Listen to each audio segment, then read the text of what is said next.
Right, I'm going to talk today about F. It sounds like we're on Sesame Street, this, but F. So, fellowship, friends, feelings. Feelings are basically, we with relation to AA and alcoholism or addiction, really. I think there's an idea that well, it's sort of a fact actually, in my understanding. But alcoholics drink on the feelings, and this was probably one of the reasons. There was a guy called Jellyneck. I'll put a link in the description to some of his work, but I think he was responsible for the definition of alcoholic or dipsomaniac being defined as an illness, chronic brain disease. He had a feeling, a hunch, if you like Dr. Silkworth in 1930s. He had a hunch that the certain type of alcoholic, the real alcoholic or the dipsomaniac, didn't really benefit much from traditional therapy. They were, they didn't make any sense. They could have the best therapy, they could have great families and support networks and everything, and yet despite impending death quite a lot of the time and the loss of all their belongings and stuff, they drank against all these consequences. And it was baffling, and it is baffling, it's still baffling, but he thought that they were biologically different. Probably there was something about their brains that didn't work, didn't respond to traditional psychotherapy.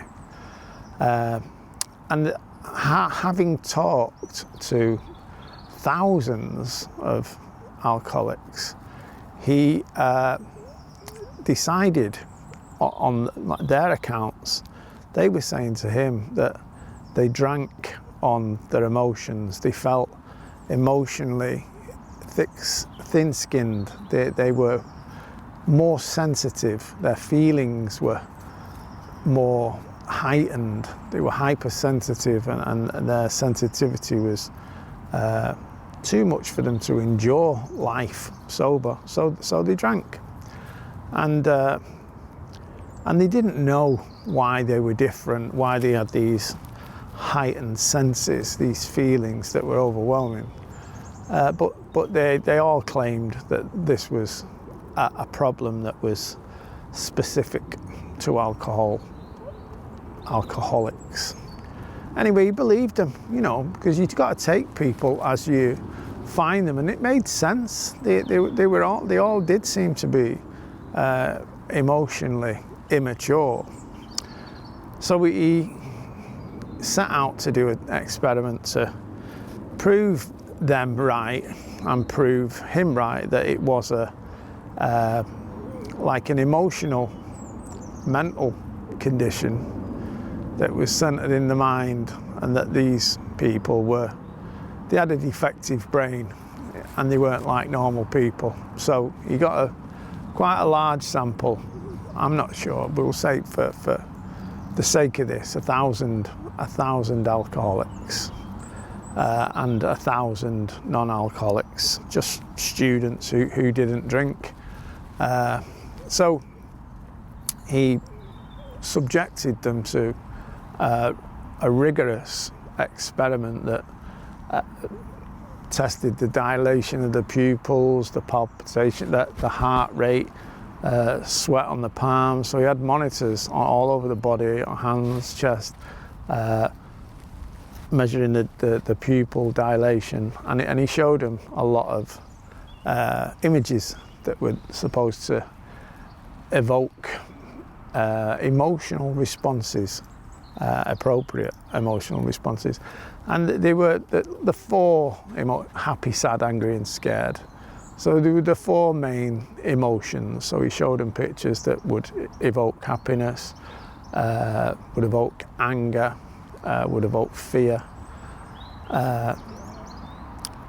happy, and sorrow, some sad things. So he tested the 2,000, the 1,000 alkies, the 1,000 non-alkies, and he found that across the board, their responses were identical. And this wasn't what he expected. He expected to find that these 1,000 who claimed to be hypersensitive and sort of emotionally immature, they just weren't. They responded in exactly the same way.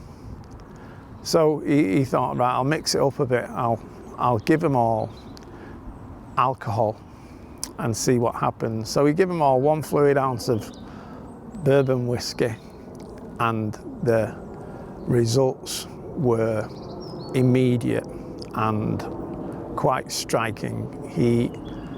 The 1,000 students, non-alcoholics, responded in exactly the same way to all the emotional stimulus that they were put in front of them. But the alcoholics felt nothing. They were comfortably numb. They didn't respond at all. There was no dilation of pupils. The heart rates maintained sort of quite. They just didn't respond. It was like they'd taken heroin. It was just an absolute opiate effect that 1 fluid ounce of whiskey had on their neural system. So they didn't respond. So basically, he was led to, his findings suggested that, contrary to what he first thought, the alcoholics and the non-alcoholics, if they don't have a drink, they're identical. However, put 1 drink into one of these dipsomaniacs, and they have an ease and comfort. They have a numbness, emotional numbness, analgesic effect to their emotions, and that was what they were addicted to, and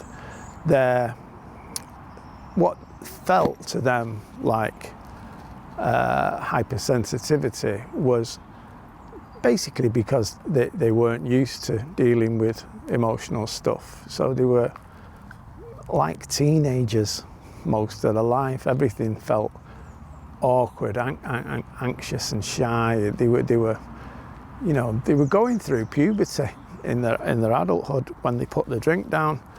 So they felt hypersensitive, but if they stopped for a considerable time, they managed to mature appropriately. So they were drinking on the feelings, but they were drinking to shut the feelings up, and it was any feeling. It didn't matter. So he proved that they were physically different from their fellows, that there was a biological aspect to this, and subsequently they've done more studies with PET scans and radioactive isotopes, and they show that alcoholics are physiologically, metabolically different to normal people when they take 1 drink. So, feelings. There's a thing that Joe McQueen and Charlie say, that they tell a story about a guy an alkie. He sort of wants. He goes to this specialist hospital, and they say, well, you're really lucky because we're leading the field in brain transplants, and unfortunately you've got a defective brain. So he says, well, sort of, can you do anything about it? He says, yeah, well, we're doing these new brain transplants, and we've got a few, if you want to have a look at them, sort of in the next room. So he takes him through to the next room, and on the side there's quite a healthy looking brain, and it's got lawyer underneath it. He says, "Oh, what's that?" So he said, that's a lawyer's brain. It's sort of quite good, but it's not our best." So he looks further along the line, and he sees one that's, I think it's like congressman or something, or politician, and that's like, he says, "What's that?" He said, "Oh yeah, that's $20,000. And right at the end on the shelf is this beautiful looking pink brain. It looks brand new. It just looks brand new.